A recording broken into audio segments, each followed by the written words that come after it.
एकमात्र स्टेट हम रहे होंगे जिन्होंने उस दिन भारत की भाषा के लिए भी कह दिया था कि हाँ हम हिंदी पढ़ लेंगे, बाकी किसी ने नहीं कहा।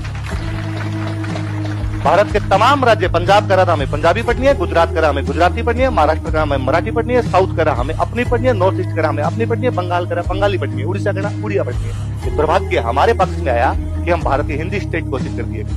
नई शिक्षा नीति आई और नई शिक्षा नीति के अंदर कहा गया कि भारत के तमाम बच्चे 5वीं तक अपनी मातृभाषा के अंदर पढ़ेंगे। मुझे बड़ा रोना आ रहा था कि उसमें मातृभाषा के नाम पर हमारी मातृभाषा हिंदी लिखी हुई है, हमारी नहीं है। हमने नेहरू जी की बात मानी थी, हमने इस देश की एकता, अखंडता, सुरक्षा के लिए अपनी जीभ कटवाई थी। हम हिंदी राज्य नहीं है, हमारी एक लैंग्वेज थी, हमारी मदर टंग थी, पर हमने भारत के लिए उस दिन हमारी मदर टंग खोई। किसी ने जीभ भी कटाई है भारत के लिए तो हम है।